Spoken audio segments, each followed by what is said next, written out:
அனைத்து இந்திய அண்ணா திராவிட முன்னேற்ற கழகம் வெற்றி பெறுவதற்கு நாங்கள் துணை நிற்போம். அப்படி நேற்றைய தினம் நிகழ்ச்சி நடந்தது. இதே கரூர் மாவட்டத்தில் முப்பெரும் விழா நடந்தது. அந்த முப்பெரும் விழாவில் மழை பொழிகின்ற பொழுது சாரி சாரியா வெளியேறினாங்க. திரு ஸ்டாலின் அவர்களே, நீங்கள் நம்பிக்கொண்டு இருக்கின்ற திரு செந்தில் பாலாஜி எப்படிப்பட்டவர் என்று இந்த கரூர் மாவட்ட மக்களுக்கு நன்றா தெரியும். தெரியுமில்ல? அவர் நடிப்பிலே சிறந்த நடிகர்.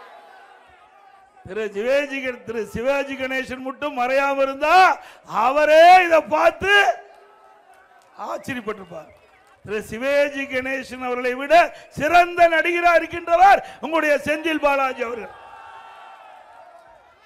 ஒவ்வொரு தேர்தலுக்கும் ஒவ்வொரு வேஷம் போடுகின்ற மனிதர் திரு செந்தில் பாலாஜி அவர். ஒவ்வொரு தேர்தல் வருகின்ற பொழுது ஒவ்வொரு வேடம் அணிவார், புது புது யுத்தியை கையாளுவார். அத்தனையும் கிரிமினல் எண்ணம் கொண்டு இந்த மக்களை எப்படி திசை திருப்புவது, இந்த மக்களுக்கு எப்படி பேசினா அவருடைய இடம் மனதில் இடம் பெறுவது, அப்படி அதை கண்டுபிடிச்சு அதற்கு ஏற்றவாறு கவர்ச்சிகரமா தேர்தல் நேரத்தில் பேசி வாக்குகளை பெறுகின்றவர் இங்கே இந்த மாவட்டத்தில் இருக்கின்ற திரு செந்தில் பாலாஜி அவர்கள். தேர்தல் நடந்த போது அவருக்கு ஓட்டு போடுகின்ற மக்களுக்கு கூட அந்த சகோதரிகளுக்கு கொலுசு கொடுத்தார். வெள்ளி கொலுசு கொடுக்கன்னு சொல்லி போலி வெள்ளி கொலுசு கொடுத்தவர் செந்தில் பாலாஜி. போலி வெள்ளி கொலுசு கொடுத்தார். அவருக்கு ஓட்டு போடுகின்ற மக்களுக்கு ஏமாற்றியவர் தான் இந்த செந்தில் பாலாஜி என்பதை நாம் எண்ணி பார்க்க வேண்டும். அது மட்டுமல்ல, இந்த மாவட்டத்தில் இந்த காவிரி ஆறு, இந்த காவிரி ஆற்று படுகையில் இன்றைக்கு தினந்தோறும் பல இடங்களில் திருட்டுத்தனமாக மணல் அள்ளப்படுகிறது. அல்றாங்கல்ல, உண்மைதானே? அப்படி திருட்டுத்தனமா அள்ளப்படுகின்ற மணலுடைய விலை மட்டும் 1 கோடி ரூபாய். ஒரு நாளைக்கு 1 கோடி ரூபாய் மணல் கொள்ளையிலே ஈடுபடுகின்ற அரசாங்கம் திமுக அரசாங்கம். அதுக்கு யார் உடந்த?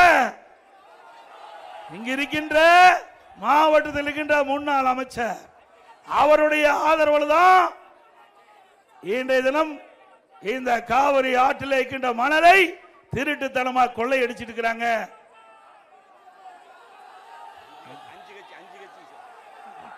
அவர் 5 கட்சிக்கு இல்ல, இன்னும் பின்னாடி எந்த கட்சிக்கு போவான்னு தெரியல. தேர்தல் முடிவு வரைக்கும் திமுக இருப்பாரு. தேர்தல் முடிஞ்ச பிறகு இந்த ஆட்சி மாற்றம் வந்த பிறகு எந்த கட்சிக்கு போவான்னு அப்புறம் சொல்றேன். எத்தனை கட்சிக்கு போவார்? ஏற்கனவே 5 கட்சிக்கு போயிட்டு வந்துட்டார். அது மட்டுமல்ல, இந்த மணல் திருட்டுல ஒரு நாளைக்கு 1 கோடி ரூபாய் பொறுமான அளவுக்கு லாரியிலே மணல் கடத்துகிறார்கள். இங்க இருக்கின்ற அதிகாரிகளுக்கு முழுவதும் தெரியும், காவல்துறைக்கும் தெரியும், வருவாய்த்துறை அதிகாரிகளுக்கும் தெரியும், பொதுப்பணித்துறை அதிகாரிகளுக்கும் தெரியும். ஆனால் அவர்கள் யாரும் கண்டுகொள்ளவில்லை. இந்த மணல் திருட்டுக்கு உடந்தையாக இருக்கின்ற அதிகாரிகள் எல்லாம் அடுத்த ஆண்டு நடைபெற்ற சட்டமன்ற தேர்தலில் அண்ணா திமுக வெற்றி வந்த பிறகு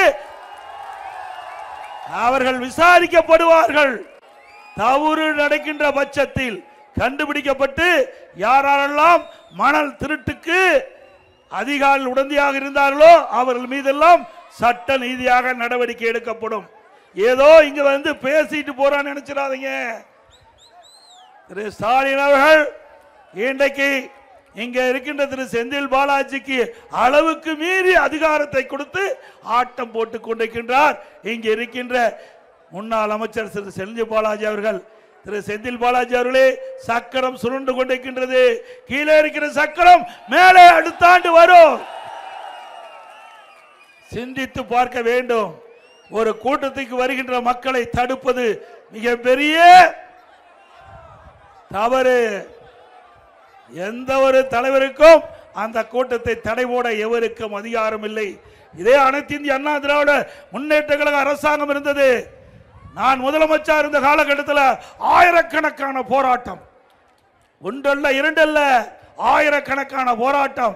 இன்றைக்கு தமிழகத்தில் நான் முதலமைச்சர் இருந்த காலத்தில் தான் அதிக போராட்டத்தை சந்தித்தேன்.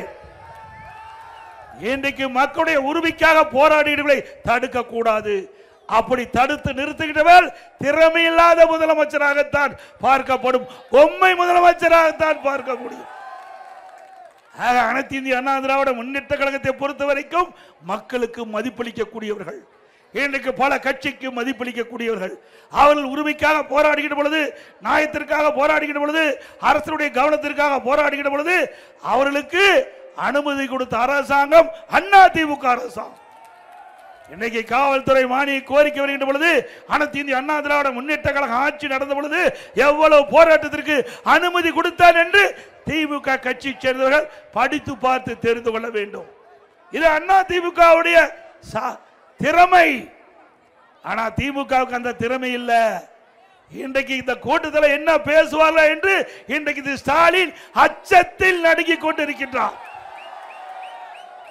அப்படி இல்லைன்னா அதிமுகவும் பாரதிய ஜனதாவும் கூட்டணி வச்சோம், உடனே ஸ்டாலின் புலம்புகிறார், எப்படி அதிமுக பாரதிய ஜனதா கூட்டணி வைக்கலாம்னு. சட்டமன்றத்தில் திடீர்னு எழுந்தார், எழுந்து என்னை பார்த்து கேள்வி எழுப்பினார். ஏங்க என்னை பார்த்து திரு ஸ்டாலின் பேசுறார், ஏங்க நீங்க தான் பாரதிய ஜனதா கட்சியோட கூட்டணி வைக்கல, நீங்க 2031 வரைக்கும் வைக்கல, நீங்க எப்படி திடீர்னு போய் கூட்டணி வச்சிட்டீங்க அப்படின்னு பதற்றத்தோட கேள்வி கேட்கிறார்.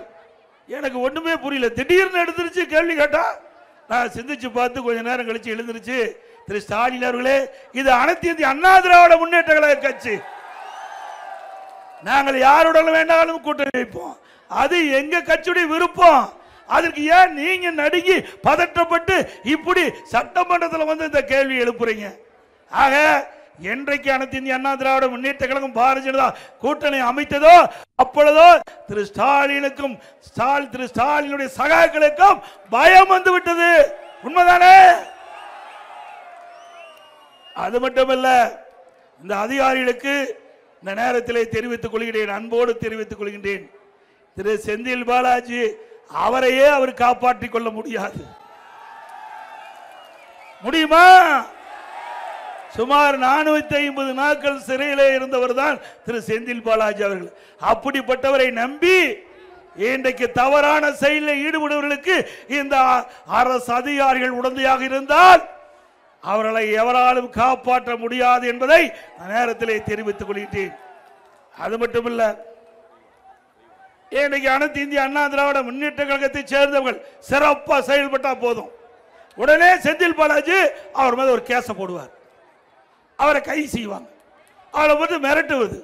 இங்க இருக்கிற பெரும்பாலானவருக்கு நான் வந்து அறிவிச்சவர் திரு விஜயபாஸ்கர் சொன்னாங்க, ஒவ்வொருத்தர் மேலையும் 6 கேஸ் 7 கேஸ் இருக்குதுன்னா, கவலைப்படாதீங்க, அடுத்த ஆண்டு அதிமுக ஆட்சி, யாரெல்லாம் உங்கள் மீது பொய் வழக்கு போட்டார்களோ அதையெல்லாம் கண்டறிந்து அதையெல்லாம் முழுமையாக விசாரிக்கப்பட்டு உங்கள் மீது தவறாக பொய் வழக்கு போட்டவர் மீது சட்ட ரீதியாக உரிய நடவடிக்கை எடுக்கப்படும். எதற்கு